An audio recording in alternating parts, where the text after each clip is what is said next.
Bienvenidos a esta nueva entrega. Hoy vamos a bajar un poquito el ritmo, a tomar aire y a prepararnos para un viaje verdaderamente mágico. Nos vamos al Parque del Oeste, en Málaga, y lo que vamos a hacer es explorar un relato real fascinante, donde la literatura táctil y el mundo natural chocan de una forma preciosa. Imaginemos por un momento que la imaginación y la realidad se dan la mano en un parque público. Venga, vamos a adentrarnos en esta historia y a descubrir qué hace que este recorrido sea tan especial.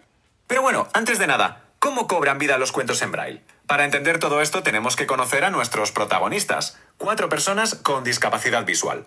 Tenemos a 2 peques, Marcos y Pamela, y a 2 adultos, Antonio y Felicia. Juntos salen de su zona de confort y se aventuran en el parque. Fijaos, para los niños, los animales salvajes y la naturaleza casi que solo han existido en su imaginación. Conocen el mundo a través de los libros en relieve, tocando las historias con los dedos. Pero claro, al entrar en el parque, el objetivo es descubrir a estas criaturas en su hábitat natural. Ya no son conceptos en un trozo de papel, sino seres vivos que respiran, corren y se mueven.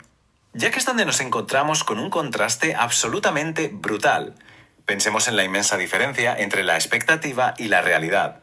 Leer en braille ofrece animales que son estáticos, tranquilitos, formados por pequeños puntos en relieve. Es una forma súper estructurada y controlada de aprender. Pero la realidad de la naturaleza es salvaje. El entorno natural es ruidoso, rápido, impredecible y está lleno de seres interactivos que van a lo suyo. Al pasar del papel al parque, el mundo pasa literalmente del silencio a una sinfonía de experiencias sensoriales. Un cambio radical. Y la primera historia que surge de esta sinfonía es alucinante. Es el relato de la tortuga que sabía nadar. Todo empieza como muchas grandes cosas por pura curiosidad. Marcos escucha a otros visitantes decir que hay una tortuga descansando en una piedra del estanque, y eso desata nuestra primera fábula de la vida real. Aquí podemos observar 2 viajes en paralelo. Por un lado tenemos a Felicia cruzando un puente colgante de madera, va gateando, despacito, sintiendo cada tabla bajo sus manos, experimentando el puente de una forma súper táctil y cuidadosa. Y por otro lado, la tortuga decide cruzar el estanque. Y olvidaos de eso de ir a paso de tortuga que nos cuentan los cuentos, porque este animalito demostró una agilidad tremenda. Cruzó nadando a toda velocidad y llegó primero al otro lado, rompiendo totalmente con ese viejo estereotipo. Y es súper divertido esto de darle pensamientos humanos a los animales. Cuando Felicia por fin llega al final del puente de madera, la situación se presta para muchísima empatía y bastante humor. Resulta que la tortuga, que ya estaba en la otra orilla como la gran campeona, estiraba el cuello hacia ella. En la imaginación de nuestro grupo era como si la tortuga estuviera pensando con cierta indignación cómica. Pero bueno, ¿acaso están contando las tablas del puente? ¿Me aburro de esperar? Es una forma genial de darle la vuelta a la tortilla. Por una vez, es el humano el que va lento y la tortuga la que se desespera. Después de ver que las tortugas pueden ser casi como lanchas motoras, pasamos a nuestro siguiente encuentro en el parque, el patito y el perro. Resulta que cerca del estanque unos patos se acercaron buscando gusanitos, y esto trajo a la memoria una anécdota asombrosa sobre un rescate espectacular paso a paso. A ver, os cuento. Todo empezó cuando un patito se escapó del parque y acabó escondido en el jardín de la casa de Antonio y Felicia. Y entonces entra en acción el perro guía de la pareja. Lejos de hacerle cualquier tipo de daño, el perro agarró al patito con la boca, pero con una delicadeza extrema por las plumas, y se lo llevó a sus dueños. El patito pasó toda la noche a salvo dentro de la casa, súper protegido, y al amanecer, Antonio, Felicia y su perro iniciaron el último paso. Llevaron al pequeñín de vuelta al estanque, logrando un reencuentro total con su familia. Pero es que el final de este rescate tiene un toque de realismo mágico que calienta el corazón. Al volver al estanque, la madre pato y los hermanitos estaban allí. Y en un gesto de agradecimiento alucinante, la madre se acercó directamente al perro guía. Con una ternura absoluta, le tocó la pata con el pico, casi como preguntando en su propio idioma: ¿cuál de vosotros ha traído a mi hijo? Y el perro, ni corto ni perezoso, le respondió con un ladrido súper orgulloso, confirmando que había sido él. Desde ese día, cada visita al estanque se convertía en un intercambio de saludos de lo más feliz entre el perro y la familia de patos. Historias como estas nos muestran una cara de la naturaleza maravillosa, pero el parque aún esconde más secretos. Vamos a adentrarnos en peces, cotorras y sus lecciones. Fijaos en esta evolución tan bonita que es pura autoaceptación. Hablamos de un pececito de colores con una aleta enorme. El primer día, estando en una pecera pequeñita, el pez veía su reflejo en el cristal, se ponía a la defensiva y casi que quería pelear consigo mismo. Pero para el segundo día la cosa cambia. Se acerca, le gusta la imagen que ve y termina dándole un pequeño besito al cristal. Se acaba gustando. Al ver esto, el tercer día, Antonio y Felicia deciden que merece más espacio y lo liberan en el estanque del parque. ¿Y qué pasa el cuarto día? Pues que esta historia culmina felizmente cuando conoce a una pececita que también tiene una aleta grande, se hacen amigos y surge el amor. De pelearse con el espejo en una pequeña pecera a encontrar su sitio en el mundo.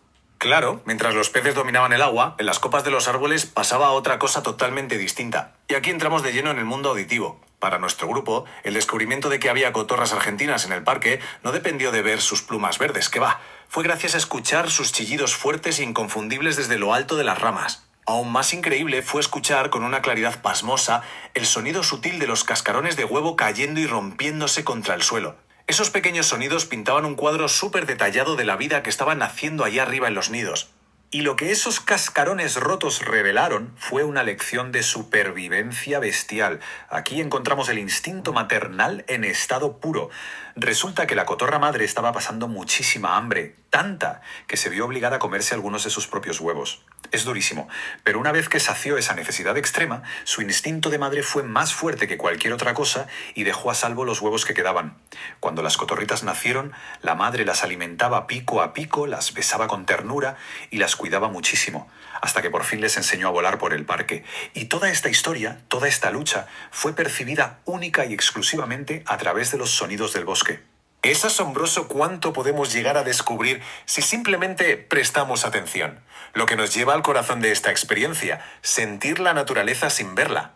Al final de la visita nos queda una reflexión que es oro puro sobre nuestra conexión con el entorno. Las mariposas revoloteando, las flores de colores brillantes o los pájaros cantores, todos estos elementos pueden ser invisibles a los ojos de personas como Antonio, Felicia, Marcos y Pamela. Pero ojo, que no las vean no significa que pasen desapercibidas. Las sienten profundamente. Se perciben al rozar una hoja con las manos, se notan en la suave brisa y se escuchan perfectamente cuando un pájaro canta o una hoja cae. Es la prueba definitiva de que la belleza y la vitalidad de la naturaleza no necesitan de la vista para ser comprendidas y amadas a un nivel muy, muy íntimo. Y como todo buen cuento tradicional en braille, estos animales de carne y hueso también nos dejan sus enseñanzas. Antonio resumió la experiencia sacando 4 moralejas preciosas de la vida real. Primero, hay que saber adaptarse a lo inesperado, igual que Felicia aprendió que las tortugas pueden ser nadadoras rapidísimas. Segundo, la necesidad de querernos a nosotros mismos, de abrazar nuestro reflejo como hizo el pececito de colores. Tercero, recordar que el amor y el instinto materno pueden triunfar sobre las peores dificultades como nos enseñó la cotorra. Y cuarto, la responsabilidad de hacer lo correcto y devolver siempre lo que se pierde a su hogar, exactamente igual que hicieron con aquel pequeño patito. Estas lecciones transforman un simple paseo por el parque en una verdadera clase magistral. Y para ir cerrando este análisis, nos queda flotando una pregunta de esas que invitan a pensar.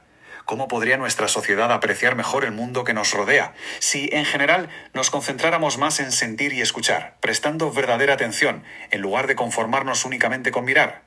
Las historias de Marcos, Pamela, Antonio y Felicia nos animan precisamente a eso, a abrir todos los sentidos, a tocar la realidad y a dejarnos enseñar por ella. Es una invitación maravillosa a experimentar nuestro mundo con muchísima más profundidad. Muchas gracias por acompañarnos y hasta el próximo análisis. Servicios en grabación de la